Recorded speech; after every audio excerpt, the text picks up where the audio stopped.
Hello C S student, आज हम बात करेंगे how to upload C S training agreement. जब आप ट्रेनिंग ज्वाइन करते हैं तो आपको ट्रेनिंग एग्रीमेंट बनाना पड़ता है। कैसे बनाएं ट्रेनिंग एग्रीमेंट मैंने पहले आपको बता रखा है, उसकी वीडियो का लिंक डिस्क्रिप्शन में है।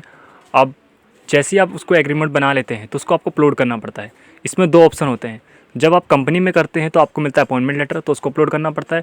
जब आप फर्म में करते हैं तो आपको ड्राफ्ट करना पड़ता है एग्रीमेंट। उस एग्रीमेंट को कैसे, जब आपने ड्राफ्ट कर लिया, पूरा कंप्लीट हो गया, तो आपको इसको अपलोड करना पड़ेगा स्टूडेंट पोर्टल पे। अब कैसे इसको अपलोड करना है आज हम इस वीडियो में देखेंगे। Let's get started. तो पहले आपको लिखना है आईसीएसआई स्टूडेंट पोर्टल गूगल पे, फिर आईसीएसआई प्लेस लॉगिन, इस पर क्लिक करना है। खुलने के बाद लॉगिन आईडी आपका स्मैश का ही लॉगिन डालें और स्मैश का ही पासवर्ड डालें, यानी स्मैश का लॉगिन डाल दे, स्मैश का पासवर्ड है, उसी से ही खुल जाएगा। स्मैश का लॉगिन स्मैश पासवर्ड खुल जाएगा। उस तरह से आपका डैशबोर्ड आएगा। इस डैशबोर्ड में आपको सिलेक्ट करना है ये सेलेक्ट मेन्यू, इस पर क्लिक करना। इस पर जब क्लिक करोगे तो आपका दिखाएगा ये home short term training, long term training, apply training. तो आपको सिलेक्ट करना है लॉन्ग टर्म ट्रेनिंग, क्योंकि आप लॉन्ग टर्म ट्रेनिंग में अपलोड कर रहे हो एग्रीमेंट। ट्रेनिंग सेलेक्ट करने के बाद आपको सिलेक्ट करना है long term specialized training request report, पहला वाला, ठीक है। Long term training specialized training पे क्लिक करने के बाद इस तरह का आप डैशबोर्ड फिर से खुल जाएगा, ट्रेनिंग रिक्वेस्ट आ जाएगा। फिर आपको इसको स्क्रॉल डाउन करना है। स्क्रॉल डाउन करने के बाद देखो ये नीचे आपको दिखा रहा है अप्लाई, लास्ट वाला apply long term training specialized training, इस पर क्लिक करना है। इस पर अपलोड होता है आपका एग्रीमेंट, ठीक है। इस पर क्लिक कर देना, इस पर अपलोड होगा। इस पर क्लिक करने के बाद आपका इस तरह से डैशबोर्ड खुलेगा। सिलेक्ट मेनू थोड़ा टाइम लेता है। फिर आप रिक्वेस्ट टाइप पे क्लिक करना। रिक्वेस्ट टाइप पे क्लिक करोगे 100 long term training with in 100 days के अंदर आपको बताना पड़ता है कि हाँ मैंने कर रहा हूँ। फिर आता है ट्रेनिंग ड्यूरेशन, इस पर क्लिक करना 21 मंथ, ऑब्वियसली 21 मंथ ही आएगा। अब आता है पीसीएस सिलेक्शन, तो सिलेक्ट पीसीएस या कंपनी जो भी हो आपका, पीसीएस हो, कंपनी हो, बैंक हो, गवर्नमेंट बॉडीज़ हो, एमसीए हो या कंपनी लिमिटेड एस गारंटी, जो भी है एलएलपी, इन चारों में से मान लो फॉर एग्जांपल पीएससीएस है तो पीसीएस सेलेक्ट कर लेना, ठीक है। पीसीएस सेलेक्ट करने के बाद आपका आता है सर्च कंपनी या पीसीएस। इसमें आपको ना लिखना है ए इसलिए लिखना है क्योंकि अगर नाम नहीं आता, मान लो कोई फॉर्म है तो उसका नाम नहीं आता, तो आपको लिखना है ए लिख के छोड़ देना है। ए सर्च करोगे तो इससे क्या होगा, ए सर्च में ए लिख देना है बस। इससे क्या होगा कि सिलेक्ट पीसेस फॉर्म कंपनी आपका पूरा खुल जाएगा, पूरा सिस्टम खुलने लगेगा। तो सर्च में ए सिलेक्ट कर देना। ए लिखने के बाद आपको थोड़ा टाइम लेगा। सिलेक्ट पीसेस फॉर्म में क्लिक करते रहना, क्योंकि ना थोड़ा टाइम लेता है, इंटरनेट स्लो चलता है तो मोबाइल में टाइम लेता है। इस पर क्लिक करते रहना तो 5-10 मिनट खुल जाएगा। 5 मिनट खुलेगा तो आपको इस तरह से डैशबोर्ड दिखेगा। तो इसमें आप देख लेना आपका क्या नाम, मतलब फर्म का क्या नाम है और उसका मेंबरशिप नंबर क्या है और सर्टिफिकेट प्रैक्टिस नंबर क्या है, ये दोनों लिख लेना, ठीक है। मान लो फॉर एग्जांपल के लिए मैं कर रहा हूँ अजीत सिंह वर्मा, तो अजीत सिंह वर्मा है, इसका मेंबरशिप नंबर ये है, ठीक है। तो मेंबरशिप नंबर आप याद कर लेना क्या है और इसमें सेलेक्ट करना है। ये अल्फ़ाबेटिकली अरेंज होते हैं, ठीक है। मैंने इस पर क्लिक कर दिया, ठीक है। उसके बाद जैसे क्लिक कर दोगे उसके 2 से 3 मिनट राउंड ऑफ होगा, फिर खुल जाएगा इस तरह सिस्टम। देखा email ID, pin code, city उसका बताना स्टार्ट कर देगा, ऑफिस एड्रेस जिस फर्म में आप करना चाह रहे हो। तो इस पर क्लिक कर देना। इस पर क्लिक करने के बाद आपको अब आता है कमेंसमेंट डेट। कमेंसमेंट डेट में आपको ना देखो इंस्ट्रक्शन में क्या लिखा, in case of pieces commencement date will be the date of execution of contract.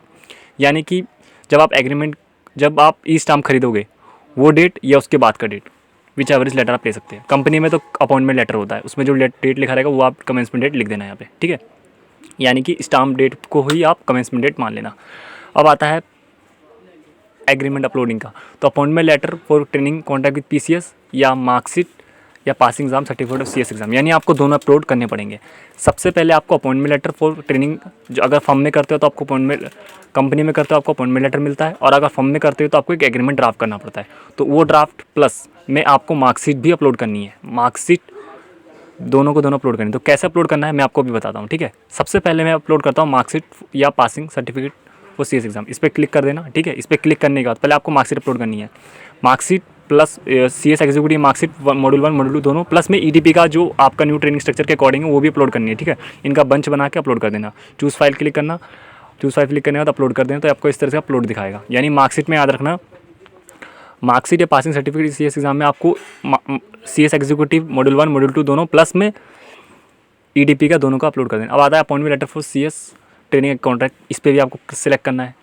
इसके बाद आपको फिर कॉन्ट्रैक्ट, जो भी आपको कॉन्ट्रैक्ट बनाओ, अपॉइंटमेंट लेटर मिला फर्म से, कंपनी से, तो कंपनी वाला करना, फॉर्म अगर ड्राफ्ट कर रखा तो वो वाला कर देना, इसे अपलोड कर देना, ठीक है। अपलोड करने के बाद आपका ये दोनों दिखाएगा, यानी कि देखो अब दिखा रहा है आपको, तो आराम से समझो। मार्कशीट में आपका एग्जीक्यूटिव और दोनों मॉड्यूल वाले, मॉड्यूल 1 मॉड्यूल 2 प्लस में ईडीपी सर्टिफिकेट, और अपॉइंटमेंट लेटर अगर आपका कंपनी से, और कॉन्ट्रैक्ट विद पीसीएस अगर आपसे फर्म में है तो।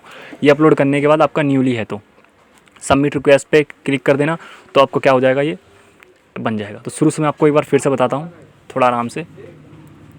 रिक्वेस्ट टाइप में यहाँ पर 100 सेलेक्ट कर लेना। ट्रेनिंग ड्यूरेशन में 21 मंथ हो जाएगा। कंपनी या पीसीएस टाइप जो भी आप कंपनी में करते हो तो कंपनी, सच में ए लिख देना। सच में ए लिखने के बाद आपको 2-3 मिनट वेट करना पड़ेगा, तब वो दूसरा वाला डैशबोर्ड खुलेगा। इस तरह से पूरा सेटिंग शुरू खुलेगा। फिर आपको मार्कशीट एग्जीक्यूटिव 1 एग्जीक्यूटिव मॉड्यूल दोनों का, प्लस में ईडीपी का सर्टिफिकेट सबमिट रिक्वेस्ट कर देना, आपका कंप्लीट हो जाएगा। इंपॉर्टेंट बात है जो आपको ध्यान रखनी है, सबसे पहले जो है, अगर आप कंपनी में काम करते हैं, अगर आप कंपनी में ट्रेनिंग करते हैं तो सिंपली है, वहाँ से आपको अपॉइंटमेंट लेटर मिलेगा। आप क्या करें, अपॉइंटमेंट लेटर मिलेगा उसको अपलोड कर दें डायरेक्ट, कुछ नहीं करना। सिंपली अपॉइंटमेंट लेटर ले कंपनी से अपलोड कर दें, प्लस में मार्कशीट अपलोड कर दें। मार्कशीट में आपको ध्यान रखना है, मार्कशीट में आपको मॉड्यूल 1 मॉड्यूल 2 एग्जीक्यूटिव के दोनों जो पास है वो, प्लस में ईडीपी ऑनलाइन 15 दिन वाली, प्लस में ऑफलाइन 15 दिन वाली, दोनों को मार्कशीट जो मिलता है ना ईडीपी का, वो अपलोड करनी है। यानी मार्कशीट मॉड्यूल 1 मॉड्यूल 2 वाली, प्लस में ईडीपी 15 दिन ऑनलाइन वाली, 15 दिन ऑफलाइन वाली। अगर मान लो आप प्रोफेशनल पास हुए तो उसकी भी सर्टिफिकेट जोड़ देना एडिंग में, ठीक है। अगर आप फर्म में करते हो तो आपको क्या करना है, कॉन्ट्रैक्ट पीसीएस। कॉन्ट्रैक्ट पीसीएस कैसे बनाते हैं उसका ड्राफ्टिंग मैंने बता रखा है, कि उसकी लिंक डिस्क्रिप्शन में, वो देख लेना। वो बनाने के बाद आपको फिर मार्कशीट में वही सिंपली मॉड्यूल 1 मॉड्यूल 2 एग्जीक्यूटिव की जो पास हुए वो, प्लस में ईडीपी 15 दिन ऑनलाइन वाली, 15 दिन ऑफलाइन वाली, चारों का बंचेस बनाना, अपलोड कर देना। अगर आप प्रोफेशनल भी पास हुए हैं तो उसका भी मार्कशीट लगा देना, ठीक है। इन सब का बंचेस बना के मार्कशीट में अपलोड कर देना, और अपॉइंटमेंट लेटर कॉन्ट्रैक्ट पीसीएस में तो अपलोड कर ही दोगे, और मार्कशीट में अपलोड कर देना न्यूली अगर है तो। अगर आप मान लो एनओसी लेते हो, एक जगह से दूसरी जगह जा रहे हो, तो उसमें आपको एनओसी भी अपलोड करना पड़ता है फ्रॉम प्रीवियस एम्प्लॉयर से, in case of transfer training from previous employer to new. अगर पुराने से नए में आ रहे हो तो एनओसी पे ट्रांसफ़र करें। लेकिन आप न्यूली केसेस है तो आपको अपॉइंटमेंट लेटर अगर कंपनी में है, और कॉन्ट्रैक्ट पीसीएस अगर आप फर्म में है, प्लस में मार्कशीट आपको अपलोड करना पड़ेगा, ठीक है। और सेकंड पॉइंट ये है कि आपका ट्रेनिंग एग्रीमेंट 10 दिन के अंदर अंदर अप्रूव हो जाता है। अगर कोई डिस्क्रिपेंसी आती है तो आप उसको सॉल्व कर सकते हैं। Thank you for watching.